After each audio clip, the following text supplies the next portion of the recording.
الله معكم أحبائي. آخر تطورات الحرب بين روسيا وأوكرانيا حتى مساء 17 من يونيو.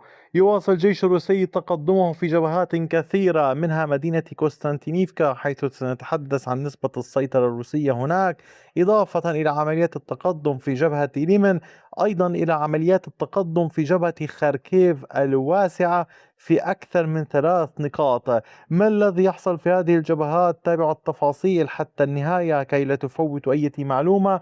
ولنبدأ مباشرة من العمليات في مدينة كوستيانتينيفكا. هنا الوحدات الروسية واصلت التقدم والسيطرة. سنبدأ بالتقدم الأول. الجيش الروسي فرض سيطرته على هذا الجزء الموجود هنا. عبرت الوحدات الروسية النهر الموجود في هذا الاتجاه، كان على طول المنطقة هنا، ودخلت إلى هذا الجزء اللون الزهري، فرضت السيطرة الكاملة عليه. عمق التقدم للوحدات الروسية بلغ 1.12 كيلومتر بعرض 620 مترا. هذه المنطقة تضم عددا من المصانع كانت في هذه الاتجاه، والقوات الروسية الموجودة هنا تواصل الضغط نحو المنطقة هذا، حيث لا تزال العناصر الأوكرانية موجودة ومتمركزة في كامل هذه المنطقة. أما الوحدات الروسية والموجودة في المنطقة هنا تحاول التقدم وسط هذه المنطقة الرمادية، الانتقال من مبنى إلى مبنى آخر لربط مناطق السيطرة مع الجيش الروسي. يعني دعوني أبعد الصورة قليلا تصبح أوضح. تلاحظون الجيش الروسي يحاول إتمام الإغلاق الكامل على هذه المنطقة، الضغط على الجيش الأوكراني لدفع آخر مجموعات موجودة هنا للانسحاب بدلا من الاختباء والقتال، كي لا تكون المعركة صعبة وتستنزف الجيش الروسي أو تستهلك وقتا. وهذا أمر سبق وشرحته في الحروب. اليوم ما الذي يحصل أحبائي؟ البعض شاهد في أماكن لا أدري أين 90% نسبة سيطرة روسية وإلى آخره. البعض قد يحتسب هذه المناطق الرمادية سيطرة روسية تلقائيا فقط بمجرد أنه حصل ذلك، أو هناك احتمالية أعلى للجيش الروسي للسيطرة عليها، وبالتالي هذا العمل غير دقيق. سأتحدث عن نسبة السيطرة الروسية.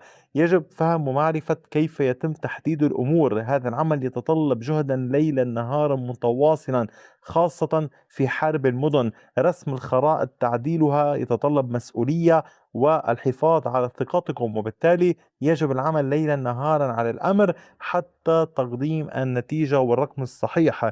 ولذلك أحيانا أتجنب الحديث عن الأرقام كي تكون معلوماتي موثوقة حين أتحدث بها، ولا أعطي أرقاما تقريبية فقط لجذب الأشخاص أو الأصدقاء أو مكاولة مشاعر البعض. القوات الروسية واصلت عملياتها في هذا الاتجاه وسيطرت أيضا على هذه المنطقة هنا. أيضا هذه كانت منطقة رمادية سيطر عليها الجيش الروسي كامل هذه المساحة باللون الزهري.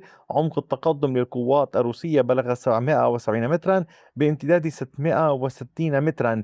الوحدات الروسية هنا تخوض معركة باتجاه مبان كبيرة سيطرت على أجزاء منها في هذا الاتجاه، وبقي أجزاء منطقة رمادية كما تلاحظون ضمن المنطقة الرمادية.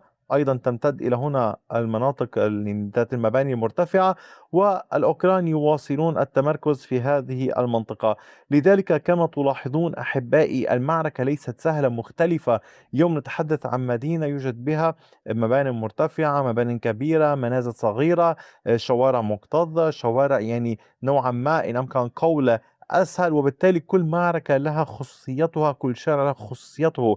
القوات الروسية في هذه المنطقة هنا كانت قد سيطرت على المساحة، لم تكن منطقة رمادية، وبالتالي تلاحظون هناك اختلاف في العمليات ومن أين يكسب الجيش الروسي في مدينة كوستانتينيفكا. أيضا هناك أمر هام أريد إيضاحه. هذه المساحة هنا باللون الرمادي أيضا كانت قد نشأت بعد تراجع القوات الأوكرانية منها إلى هذا الاتجاه. في هذه المنطقة يحيط نهر هنا كما تلاحظون. أيضا الجيش الروسي لم يدخل هذه المنطقة. لماذا؟ الأوكران المتمركزين في هذه المباني في كامل هذه المنطقة هنا يستهدفون أي تحرك روسي في هذه المنطقة المفتوحة، وبالتالي كما أقول لكم البعض يعني يحتسبها تلقائيا ضمن السيطرة الروسية، ولكن في الواقع الجيش الروسي غير موجود بها، الجيش الأوكراني غير موجود بها.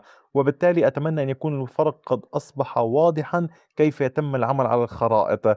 الآن علينا الحديث عن نسبة السيطرة الروسية والمنطقة الرمادية والسيطرة الأوكرانية على كوستانتينيفكا. تبلغ نسبة السيطرة الروسية حتى ساعات مساء 17 من يونيو 67.73%، المنطقة الرمادية 12.9%، والمساحة السيطرة الأوكرانية ونسبة السيطرة الأوكرانية 19.37%. الروس أخذوا جزءا من السيطرة الأوكرانية، وأخذوا جزءا من المنطقة الرمادية وكسبوها مع ساعات المساء. فيما يتعلق بالجبهات الأخرى، في جبهة اليمن الجيش الروسي يواصل تقدمه، وقد دخلت الوحدات الروسية إلى الجزء الشرقي من هذه البلدة الموجودة هنا بسيكونيفكا. الجيش الروسي الموجود في كليفالوكا تقدم وفرض سيطرته على كامل هذه المساحة باللون الزهري. عمق التقدم للوحدات الروسية بلغ 1.76 كيلومتر بامتداد 1.12 كيلومتر. مساحة هذه البلدة إداريا تمتد على طول المنطقة هنا بهذا الشكل تقريبا. القوات يعني الروسية في السابق كانت تسيطر على هذه المنطقة، ثم لاحقا إن كنتم تذكرون كانت تسيطر على هذه المنطقة، شن الأوكران هجوما مضادا لاستعادوا السيطرة، وبالتالي الروس يتحركون يوم بمحاذاة النهر على طول هذا الاتجاه. لنراقب إلى أين ستؤول الأمور فيما يتعلق بهذه المعركة. أيضا فيما يتعلق بالعمليات باتجاه جبهة خاركيف في جنوب زاريزوفي، هنا في هذه المنطقة إلى جنوب جبهة كوبيانسك، الجيش الروسي وسع نقاط سيطرته في محيط زاريزوفي، سيطر على هذه المساحة باللون الزهري كما تظهر أمامكم. عمق التقدم للجيش الروسي بلغ 530 مترا بامتداد 1.12 كيلومتر.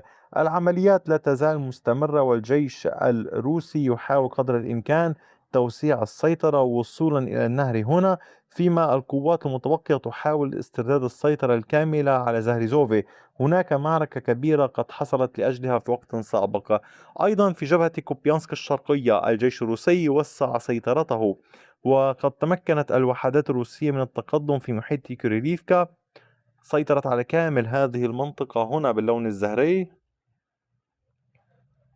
عمق التقدم للجيش الروسي بلغ 1.36 كيلومتر بامتداد كيلومترين على طول المنطقة. هنا القوات الروسية تعمل بقوة، تحاول قدر الإمكان استكمال السيطرة، ربط مناطق السيطرة ببعضها البعض في هذا الاتجاه، الإغلاق على القوات الأوكرانية المنتشرة هنا كما تحدثنا أيضا في وقت سابق.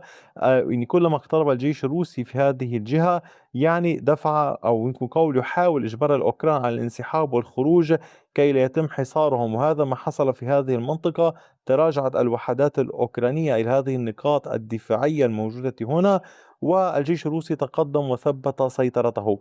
أيضا فيما يتعلق بالعمليات في النقطة التقدم الثالثة، الجيش الروسي كانت في محيط فيوليفكا باتجاه تحديدا بيترو إيفانيفكا. الجيش الروسي سيطر على هذه المنطقة هنا باللون الزهري. نتحدث هنا عن الجبهة تحديدا شمال مدينة كوبيانسك إلى الغرب من نهر أوسكيل. الجيش الروسي فرض سيطرته، كان التقدم الروسي بعمق 1.62 كيلومتر بامتداد أكثر من كيلومترين وربع. العمليات لا تزال مستمرة للجيش الروسي، ليس وحدها فقط في هذه النقطة، بل تحاول القوات الروسية التقدم نحو كولوديازني. العمليات لا تزال مستمرة. أحبائي كما تلاحظون المعركة لا تزال قائمة، الهجمات الأوكرانية أيضا لا تزال قائمة في اتجاهات شمال دونيتسك. معركة كبيرة في جبهة اليمن، ولكن كلها دون أي تغييرات في خريطة السيطرة، وكذلك الحال باتجاه دنيبرو وزابوروجي. أي جديد سوافقكم به لاحقا. تأكدوا من الانضمام للقناة ومشاركة الفيديوهات. شكرا على وقتكم الثمين، وإلى اللقاء بفيديو آخر.